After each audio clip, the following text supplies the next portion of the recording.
Hi dear students, ఈ వీడియోలో మనం ఎస్సీఆర్టీ వాళ్ళు రూపొందించినటువంటి కెమికల్ రియాక్షన్స్ అండ్ ఈక్వేషన్స్ అనే చాప్టర్లో నుంచి ఇంపార్టెంట్ క్వశ్చన్స్ కొన్ని డిస్కస్ చేసుకుందాము. సో ఇక్కడ నేను కొన్ని క్వశ్చన్స్ లాంగ్ ఆన్సర్ క్వశ్చన్స్ అయితే చాలా బ్రీఫ్గా మీకు ఐడియా ఇస్తాను. షార్ట్ ఆన్సర్ క్వశ్చన్స్ని మనం ఆన్ ద స్పాట్ ఆన్సర్స్ చెప్పుకోవచ్చు. స్టూడెంట్స్ అందరూ మంచి మార్క్స్తో పాస్ అవ్వాలనేటువంటి ఉద్దేశంతో ఎస్సీఆర్టీ వాళ్ళు కొన్ని క్వశ్చన్స్ని ప్రిపేర్ చేయడం జరిగింది. అవి కూడా చాప్టర్ వైజ్గా సో ఇక్కడ మనం చూస్తున్నట్టయితే 8 మార్క్స్ క్వశ్చన్స్ ఇవ్వడం జరిగింది. 8 మార్క్స్ క్వశ్చన్స్లో first question explain with examples chemical combination, chemical decomposition, chemical displacement and chemical double displacement reactions. ఈ చాప్టర్లో one of the most important క్వశ్చన్స్లో ఇదని చెప్పుకోవచ్చు. అంటే ఈ చాప్టర్లో వచ్చేటువంటి మోస్ట్ ఇంపార్టెంట్ క్వశ్చన్స్, మీరు ఏదైనా ఒకటి అలా క్వశ్చన్స్ నేర్చుకోలేకపోయినా సరే కంపల్సరీగా ఈ క్వశ్చన్ని మాత్రం మీరు అటెండ్ చేయాల్సిందే. ఎందుకంటే ఈ చాప్టర్ నుంచి వచ్చేటువంటి క్వశ్చన్స్లో మనం ఈ క్వశ్చన్ అనేది చాలా చాలా ఇంపార్టెంట్ అని చెప్పుకోవచ్చు. ఆన్సర్ కూడా చాలా సింపుల్. మీరు ఏం చేయాలంటే జస్ట్ కెమికల్ కాంబినేషన్కి డెఫినేషన్, అలానే మిగతా మూడింటికి డెఫినేషన్స్ రాయాలి. డెఫినేషన్స్తో పాటు ఈచ్ వన్కి ఒక ఎగ్జాంపుల్ రాయాలి, సరిపోతుంది. అంటే మీకు ఈజీగా ఉండేటువంటి ఎగ్జాంపుల్స్ నేర్చుకోండి. కొంతమంది స్టూడెంట్స్ ఈ రియాక్షన్స్ మాకు గుర్తుండవు అని అలా అనుకుంటూ ఉంటారు. చాలా ఈజీగా మనం గుర్తుపెట్టుకోవచ్చు. ఫర్ ఎగ్జాంపుల్, మనం ఫస్ట్ టైప్ కెమికల్ కాంబినేషన్ చూసామనుకోండి. కాంబినేషన్ అంటే ఏంటి? కలవడం కదా. కలవడం అంటే రెండు లేదా అంతకంటే ఎక్కువ పదార్థాలు. ఫర్ ఎగ్జాంపుల్, నేను మీకు ఏ ప్లస్ బి అని తీసుకున్నాను అనుకోండి. ఏ ప్లస్ బి గివ్స్ సి. ఈ ఏ అనే పదార్థము, బి అనే పదార్థం రెండు కలిసి సి అనే వేరే పదార్థాన్ని ఏర్పరిస్తే దాన్ని కెమికల్ కాంబినేషన్ అంటాం. That's all. దీనికి బెస్ట్ ఎగ్జాంపుల్, సింప్లెస్ట్ ఎగ్జాంపుల్ మనము కార్బన్ డైఆక్సైడ్ తీసుకోవచ్చు. Formation of carbon dioxide. C+O2 gives CO2. That's all. Carbon solid స్టేట్లో ఉంటుంది, ఆక్సిజన్ గ్యాసెస్ స్టేట్లో ఉంటుంది. మన గ్యాసెస్ స్టేట్లో ఉండేటువంటి కార్బన్ డైఆక్సైడ్ ఫామ్ అవుతుంది. చూడండి ఎంత simple reaction. So C+O2 gives CO2. So that's all, chemical combination. అలానే మనం సెకండ్ టైప్ ఆఫ్ రియాక్షన్కి ఎగ్జాంపుల్గా తీసుకున్నట్టయితే కెమికల్ డీకంపోజిషన్. దీనికి ఆపోజిట్ అనమాట. అంటే మనం ఏదైనా ఒక సి అనే సబ్స్టెన్స్ తీసుకుంటే అది రెండుగా బ్రేక్ అయిపోవడం, ఏ ప్లస్ బిగా బ్రేక్ అయిపోవడం. అంటే మనం ఫస్ట్ కెమికల్ కాంబినేషన్కి దీన్ని ఆపోజిట్ రియాక్షన్ అని చెప్పుకోవచ్చు. సో దీనికి మనము చాలా కామన్గా యూజ్ చేసేటువంటి example decomposition of calcium carbonate, CaCO3. Calcium carbonate అంటే తెలుసు కదా, లైమ్ స్టోన్ అంటాము. ఇది సాలిడ్ స్టేట్లో ఉంటుంది. తెలుగులో దీన్ని సున్నపు రాయి అంటాం, లైమ్ స్టోన్. సో ఈ కాల్షియం కార్బోనేట్ను డీకంపోజ్ చేసినప్పుడు, అంటే హీట్ చేసినప్పుడు ఇది రెండుగా విడిపోతుంది. సో కాల్షియం ఆక్సైడ్ ఎలా ఫామ్ అవుతుంది? Calcium oxide. ఇక్కడ కాల్షియం, కార్బన్, 3 ఆక్సిజన్స్ ఉన్నాయి కదా. 3 ఆక్సిజన్స్లో ఒక ఆక్సిజన్ని మీరు కాల్షియంకి ఇవ్వండి. 3 ఆక్సిజన్స్లో ఒక ఆక్సిజన్ కాల్షియంకి ఇస్తే ఇంకేముంటుంది అక్కడ? అండ్ 2 ఆక్సిజన్స్ మిగిలి ఉంటాయి. సో ఈ కాల్షియం ఆక్సైడ్ ఫామ్ అవుతుంది. ప్లస్ ఇంకా మిగిలి ఉన్నటువంటి 2 ఆక్సిజన్స్ ఒక carbon, CO2, carbon dioxide. That's all. Very simple reaction. ఇది కూడా చాలా ఈజీగా మనం గుర్తుపెట్టుకోవచ్చు. This is chemical decomposition reaction. Next displacement reaction. Displacement reactions కూడా చాలా ఉన్నాయి, కానీ మీకు ఆల్రెడీ ఒక 4 మార్క్ క్వశ్చన్ ఉంది, ఇంపార్టెంట్ క్వశ్చన్. ఏంటంటే metals reacts with acids liberates hydrogen gas అని. మీకు ఒక 4 మార్క్స్కి డయాగ్రామ్ కూడా నేర్చుకుంటారు. దాంట్లో మీరు ఎలాగూ ఈ రియాక్షన్ నేర్చుకుంటారు కాబట్టి reaction of zinc metal with dilute acids like sulphuric acid or hydrochloric acid. నేను ఇక్కడ సల్ఫ్యూరిక్ యాసిడ్ తీసుకుంటున్నాను ఎందుకంటే చాలా ఈజీగా ఉంటుంది మీకు ఈ రియాక్షన్. అండ్ పై రియాక్షన్లో కాల్షియం ఆక్సైడ్ సాలిడ్ స్టేట్లో ఉంటుంది. కాల్షియం ఆక్సైడ్ని మనము లైమ్ అంటాము, తెలుగులో సున్నం అంటాము. కార్బన్ డైఆక్సైడ్ గ్యాసెస్ స్టేట్లో ఉంటుంది. సో ఈ ఫిజికల్ స్టేట్స్ మీరు రాయకపోయినా ప్రాబ్లం లేదు, సింపుల్గా అయితే అది రియాక్షన్.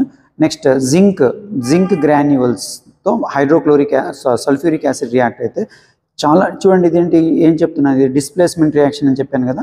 డిస్ప్లేస్మెంట్ అంటే ఏంటి? డిస్ప్లేస్మెంట్ అంటే ఏంటి? ఒకదాని ప్లేస్లో ఇంకొకటి వచ్చి సబ్స్టిట్యూట్ అవ్వడం.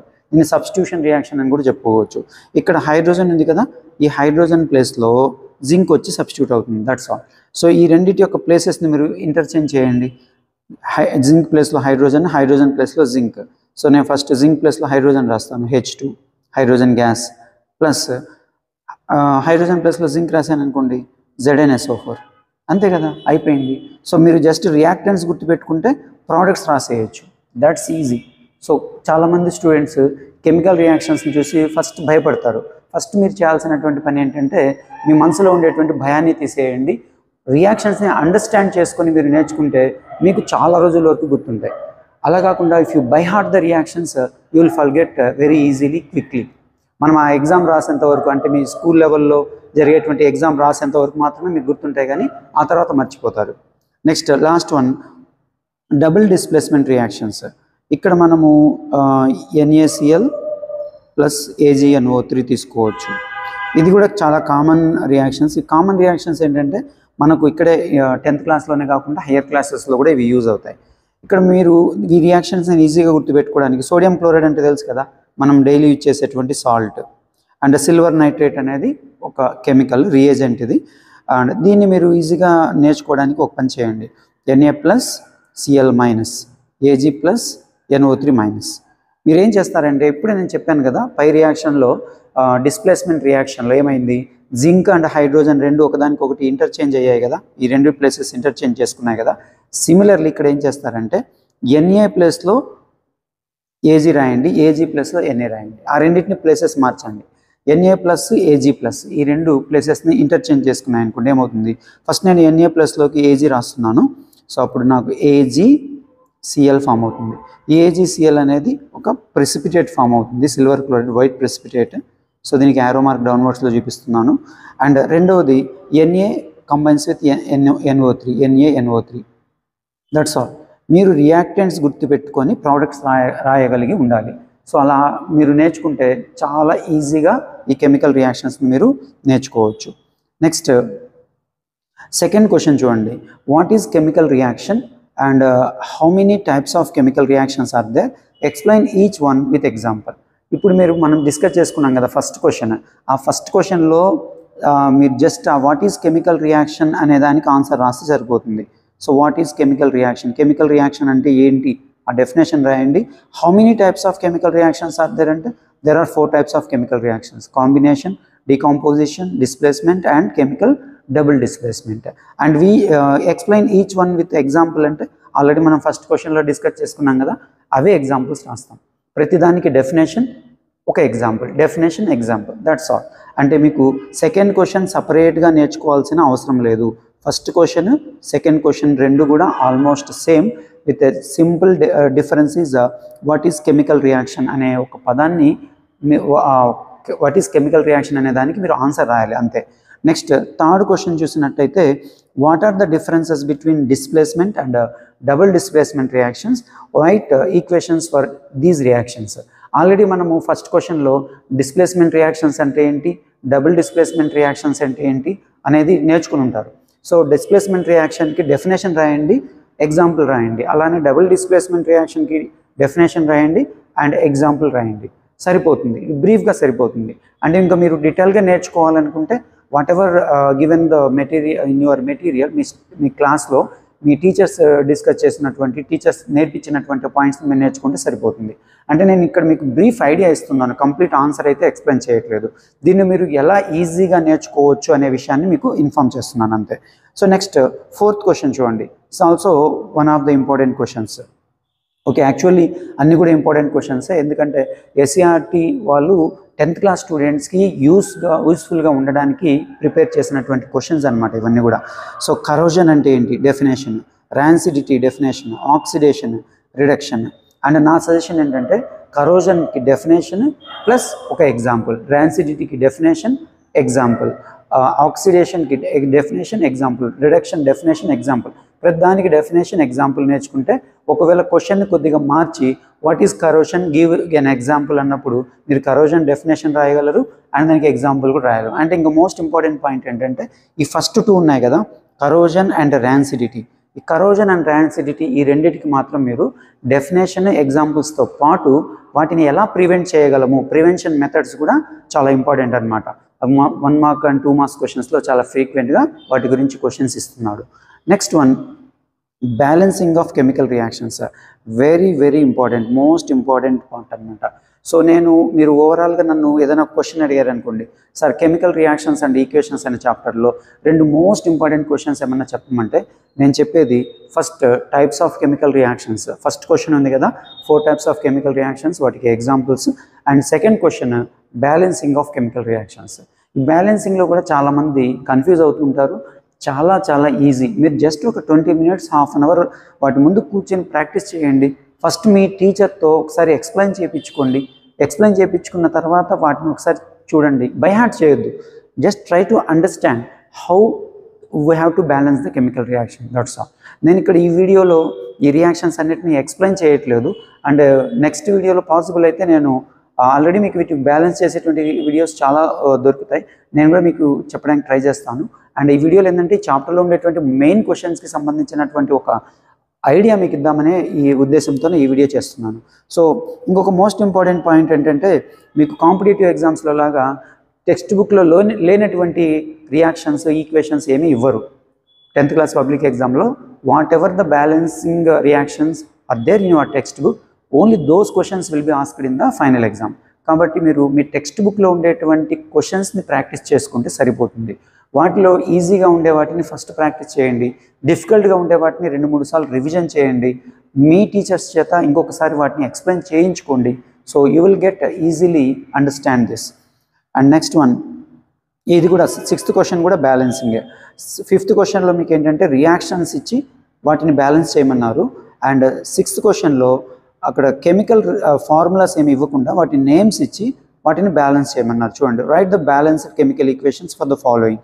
ఇక్కడ calcium hydroxide, carbon dioxide, calcium carbonate, water, ఇలా వాటి యొక్క నేమ్స్ ఇచ్చారనమాట.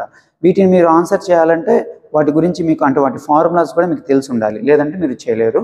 So right. Next one, 2 marks questions ఇచ్చున్నారు ఇక్కడ.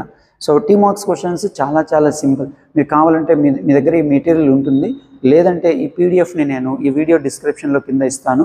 మీరు పీడిఎఫ్ డౌన్లోడ్ చేసుకోండి. డౌన్లోడ్ చేసుకున్న తర్వాత ప్రాక్టీస్ చేయండి. మీ సార్ చేత కూడా, మీ టీచర్స్ చేత కూడా వీటి యొక్క ఎక్స్ప్లెనేషన్స్ మీరు కావాలంటే చూడండి.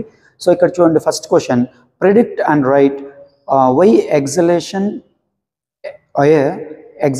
Air is hotter than inhalation air in the respiration process. మనం రెస్పిరేషన్ చేసేటప్పుడు, శ్వాసక్రియ చేసుకునేటప్పుడు ఎగ్జలేషన్ చేసేటువంటి ఎయిర్ ఇన్హలేషన్ చేసేటువంటి ఎయిర్ కంటే వెచ్చగా ఎందుకు ఉంటుంది? ఇక్కడ చాలా సింపుల్. వెచ్చగా ఉందంటే ఎగ్జోథర్మిక్ ప్రాసెస్ అని గుర్తుపెట్టుకోండి. ఓకే, ఉష్ణ మోచక చర్య. రైట్. సో మీరు సింపుల్గా ఏం రాస్తారంటే exhalation is an exothermic process అని రాయండి చాలు. Because exhalation is an exothermic process. Exothermic process. Exhalation అనేది ఎగ్జోథర్మిక్ ప్రాసెస్ కాబట్టి ఈ ఎగ్జలేషన్ చేసేటువంటి air, exhaled air is hotter than inhaled air. That's all. Why do we apply paint on iron articles? Iron articles మీద paint ఎందుకు apply చేస్తాము? Iron articles మీద grease ఎందుకు apply చేస్తాము? ఐరన్ ఆర్టికల్స్ మీద ఆయిల్ ఎందుకు అప్లై చేస్తాము? వీటన్నిటికి కూడా same answer. What is that answer? To prevent corrosion. కరోజన్ని ప్రివెంట్ చేయడానికి. కరోజన్ అంటే ఏంటి? తుప్పు పట్టకుండా ఆపడానికి మనం పెయింట్ అప్లై చేయడం జరుగుతుంది. జస్ట్ మీకు దీనికి ఆన్సర్ ఏంటి? To prevent corrosion. To prevent corrosion. That's all, very simple. మీరు ఇక్కడ ఆన్సర్ రాసుకోవచ్చు. Why do we keep food in airtight containers? మనం ఫుడ్ని ఎయిర్ టైట్ కంటైనర్స్లో ఎందుకు పెట్టాలి అంటే గాలి తగలకుండా ఎందుకు ఫుడ్ ఐటమ్స్ని ఎందుకు మనం ప్రిజర్వ్ చేయాలి? సింపుల్ రీజన్, ర్యాన్సిడిటీ అని పైన మనం నేర్చుకుని ఉంటాం కదా, ర్యాన్సిడిటీని ప్రివెంట్ చేయడానికి. అంటే మనం తీసుకునేటువంటి ఫుడ్ చెడిపోకుండా ఉండడానికి, ముక్కుపోకుండా ఉండడానికి. సో ర్యాన్సిడిటీని ఎలా ప్రివెంట్ చేస్తాం మనం? ర్యాన్సిడిటీ ఎందుకు వస్తుంది? ఫుడ్ అట్మాస్ఫియర్లో ఉండేటువంటి ఆక్సిజన్తో కలిసి ఆక్సీకరణం జరుగుతుంది. ఆక్సిడేషన్ జరగడం వలన ఫుడ్ అనేది చెడిపోతుంది తొందరగా. అలా చెడిపోకుండా ఉండడానికి మనం ఏం చేస్తాము? ఆక్సిజన్ని దానికి తగలకుండా, ఆక్సిజన్ అందకుండా వీలైనంత ఎయిర్ టైట్ కంటైనర్స్లో వాటిని ప్రిజర్వ్ చేస్తాము. సో జస్ట్ మీరు దీనికి ఆన్సర్ ఏంటి? To prevent rancidity. To prevent rancidity. That's all. Rancidity. Next, formation of water by combination of hydrogen and oxygen is one type of chemical reaction. Frame any one question on this statement. Formation of water.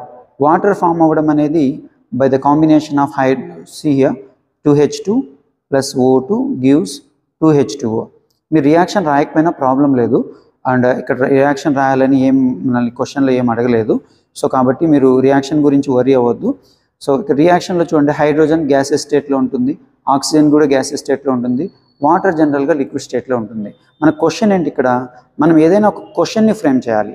మీకు public ఎగ్జామ్లో ఇలాంటి questions వస్తే, ఏదైనా ఒక క్వశ్చన్ని మీరు రాయాలి అని అలాంటి క్వశ్చన్స్ అడిగినప్పుడు అలాంటి క్వశ్చన్స్కి ఆన్సర్ రాయకుండా మాత్రం వదలొద్దు. ఇక్కడ హైడ్రోజన్ ఆక్సిజన్ కలిసి వాటర్ ఎలా ఫామ్ అవుతుంది అనేది క్వశ్చన్, వీటిని మీరు క్వశ్చన్స్ ఫ్రేమ్ చేయాలి. So how hydrogen and oxygen combine to give water, what type of wands formed between hydrogen and oxygen, and hydrogen is in gaseous state, oxygen is in liquid state, oxygen also in gaseous state, but water is in liquid state, why, and what are the uses of water. ఇలా మీరు మీకు ఇష్టం వచ్చినటువంటి కొన్ని క్వశ్చన్స్ని frame చేయాలి. ఇక్కడ అడిగింది ఒకే ఒక క్వశ్చన్ కాబట్టి చాలా ఈజీగా మీరు ఇలాంటి క్వశ్చన్స్కి ఆన్సర్ చేయొచ్చు. Next 5th question, why does the colour of copper sulphate solution changes when iron nail is dipped in it. Copper sulphate solution blue కలర్లో ఉంటుంది, CuSO4 బ్లూ కలర్లో ఉంటుంది. ఎప్పుడైతే మనము ఐరన్ నెయిల్ని దీంట్లో పెడతామో ఈ ఐరన్ అనేది ఈ కాపర్ సల్ఫేట్లో ఉండే కాపర్ను డిస్ప్లేస్ చేస్తుంది. ఇది కూడా ఒక డిస్ప్లేస్మెంట్ రియాక్షన్కి మీరు దీన్ని కూడా ఎగ్జాంపుల్గా గుర్తుపెట్టుకోవచ్చు. జస్ట్ మీరు ఏం చేస్తారంటే ఇక్కడ కాపర్ని అండ్ ఐరన్ని ఈ రెండింటిని వాటి యొక్క ప్లేసెస్ ఇంటర్చేంజ్ చేయండి. ఆ రెండు ప్లేసెస్ని ఇంటర్చేంజ్ చేయండి, చేస్తే ఏమొస్తుంది మనకు FeSO4 ప్లస్ Cu అంతే. So due to displacement reaction copper sulphate loses its blue colour అని రాయండి. డిస్ప్లేస్మెంట్ రియాక్షన్ వల్ల కాపర్ సల్ఫేట్ బ్లూ కలర్ని కోల్పోతుంది. That's all. Next, why is respiration considered an exothermic reaction, explain. Respiration అనేది exothermic reaction ఎందుకు? Exothermic reaction అంటే ఏంటి? Heat release అయ్యేటువంటి రియాక్షన్స్ని ఎగ్జోథర్మిక్ రియాక్షన్స్ అంటాం. రిలీజ్ ఆఫ్ హీట్ మీరు అదే రాయండి. 1 మార్క్ క్వశ్చన్, 2 మార్క్స్ క్వశ్చన్సే కదా ఇది. So during respiration heat energy will be released. So respiration is an exothermic reaction, లేదా respiration is an exothermic process. That's all. And దీనికి ఇంకా మీరు డెప్త్లోకి వెళ్ళాల్సిన పని లేదు. సో ఇక్కడ ఏమవుతుందంటే మనం ఇన్హేల్ చేసుకునేటువంటి ఆక్సిజన్ మన బాడీలో గ్లూకోజ్ని డీకంపోజ్ చేస్తుంది. గ్లూకోజ్ డీకంపోజ్ అయ్యి కార్బన్ డైఆక్సైడ్ ప్లస్ వాటర్గా మార్చడంతో పాటు హీట్ ఎనర్జీని రిలీజ్ చేస్తుంది. సో కాబట్టి ఇది ఒక ఎగ్జోథర్మిక్ ప్రాసెస్. మీరు సింపుల్గా heat energy will be released, so respiration is an exothermic process అని రాసేయండి, సరిపోతుంది. Next, what happens when iron nails is exposed to moisture and water. Iron నెయిల్స్ను మనము ఇనుప మేకులను వాటర్ అండ్ ఆక్సిజన్ ఈ రెండింటికి ఎక్స్పోజ్ చేస్తే ఏమవుతుంది? జనరల్గా ఐరన్ నెయిల్స్ వాటర్ అండ్ ఆక్సిజన్కి ఎక్స్పోజ్ అయితే అవి తుప్పు పడతాయి. So corrosion, it leads to corrosion. So corrosion takes place అని రాసేయండి. దానికి answer just corrosion takes place, లేదంటే ఐరన్ విల్ బి కరోడెడ్. అలా సింపుల్గా మీరు వాటికి ఆన్సర్స్ రాసేయచ్చు. Next one, pose any one question on the classification of chemical reactions. And pose any one question on the classification of chemical reactions. Chemical reactions 4 types అని చెప్పుకున్నాం కదా. So దాని మీద ఒక క్వశ్చన్ ఫ్రేమ్ చేయాలి. How many types of chemical reactions are there, and classify, and what is displacement reaction, what is double displacement reaction, what is chemical combination reaction. ఇలా మీరు any number of questions మీరు frame చేయొచ్చు. But మనకి ఇక్కడ అడిగింది ఒక క్వశ్చనే కాబట్టి you can easily answer that. Next, pose any one question about corrosion. Corrosion గురించి ఒక క్వశ్చన్ పోస్ట్ చేయాలి. చాలా ఈజీ కదా. What is corrosion, how corrosion takes place, and give an example of corrosion. ఇలా మీరు 1 or 2 క్వశ్చన్స్ ఏదైనా simple basic questions నేర్చుకుంటే చాలు. ఇలాంటి క్వశ్చన్స్ అడిగితే మాత్రం మీరు ఈజీగా ఆన్సర్ చేయొచ్చు. ఇక్కడ మీరు ఆన్సర్ చేయాల్సింది ఏంటంటే తిరిగి వాళ్ళకి క్వశ్చన్ అడగడమే. సో వాట్ ఈస్ కరోజన్ గురించి ఒక క్వశ్చన్ రాయమంటే ఏం రాస్తారు? What is corrosion, simple basic question మనం రాసేయచ్చు. And oil and fat containing food items are flushed with nitrogen, why. ఆయిల్ ఫ్యాట్తో చేసినటువంటి ఫుడ్ ఐటమ్స్ అవి చెడిపోకుండా ఉండడానికి నైట్రోజన్ గ్యాస్ను ఫిలప్ చేస్తారు, ఎందుకు? వీటికి బెస్ట్ ఎగ్జాంపుల్ మీ స్కూల్లో టీచర్స్ కూడా చెప్పుంటారు మీకు. మనం కుర్కురే, లేస్ లాంటి ప్యాకెట్స్ కొన్నప్పుడు చూడ్డానికి అది చాలా బాగా ఉబ్బు ఉంటుంది, లావుగా ఉంటుంది. లోపల మనం చూసినట్టయితే ఆ కుర్కురే లేస్ యొక్క నంబర్ ఆఫ్ పీసెస్ చాలా తక్కువ ఉంటాయి. దాని నిండా గ్యాస్ ఉంటుంది. ఏ గ్యాస్ అది? Nitrogen gas. ఎందుకు దాన్ని నైట్రోజన్ గ్యాస్తో నింపుతారు అంటే, ఇందాక చెప్పాను కదా, ఆయిల్ అండ్ ఫ్యాట్తో చేసినటువంటి వస్తువులని, ఆహార పదార్థాలని ఆక్సిజన్ తగిలితే అది ర్యాన్సిడిటీకి గురవుతుంది, అంటే ముక్కిపోతుంది, తొందరగా చెడిపోతుంది. కాబట్టి దాన్ని ప్రివెంట్ చేయడానికి, ర్యాన్సిడిటీని ప్రివెంట్ చేయడానికి నైట్రోజన్ గ్యాస్తో నింపుతారు. నైట్రోజన్ గ్యాస్ ఆక్సిజన్ లాగా ఆక్సిడేషన్ జరపదు, అంటే అది త్వరగా ఫుడ్ ఐటమ్స్తో రియాక్ట్ అవ్వదు. అది ఒక ప్యాసివ్ గ్యాస్, ఇనర్ట్ గ్యాస్. దానివల్ల దీనికి ఆన్సర్ ఏంటి? సింపుల్గా to prevent rancidity, that's all.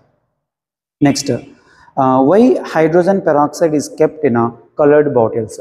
Hydrogen పెరాక్సైడ్ను కలర్డ్ బాటిల్స్లో ఎందుకు ఉంచుతారు? హైడ్రోజన్ పెరాక్సైడ్ తెలుసా? మనం ఎప్పుడైనా ఆడుకునేటప్పుడు కానీ, చిన్న యాక్సిడెంటల్గా మనకి ఏదైనా గాయాలైనప్పుడు డాక్టర్ దగ్గరికి వెళ్తే ఆ గాయాన్ని క్లీన్ చేస్తారు. హైడ్రోజన్ పెరాక్సైడ్ బాటిల్ ఉంటుంది, చూడడానికి అది వాటర్ లాగానే ఉంటుంది. So hydrogen peroxide formula H2O2. H2O2 ఇది స్టోర్ చేసేటప్పుడు కలర్డ్ బాటిల్స్లో స్టోర్ చేస్తారు. బట్ మనకు బయట మెడికల్ షాప్స్లో లభించేది ప్లాస్టిక్ బాటిల్లో, వైట్ కలర్ బాటిల్లోనే ఉంటుంది. బట్ మనకు ల్యాబ్స్లో ఉండే హైడ్రోజన్ పెరాక్సైడ్ మాత్రం ల్యాబొరేటరీ పర్పస్కి అవి కలర్డ్ బాటిల్స్లో ఉంటాయి. ఒకసారి మీ ల్యాబ్లో హైడ్రోజన్ పెరాక్సైడ్ కానీ ఉంటే చూడండి. ఎందుకంటే ఈ హైడ్రోజన్ పెరాక్సైడ్ లైట్ సెన్సిటివ్ అనమాట, ఫోటో సెన్సిటివ్ అంటాము. ఈ ఎప్పుడన్నా లైట్ తగిలినప్పుడు, దీనికి ఏదన్నా లైట్ తగిలినప్పుడు అది తొందరగా డీకంపోజ్ అయిపోయి వాటర్ గాను అండ్ ఆక్సిజన్ గాను విడిపోతుంది.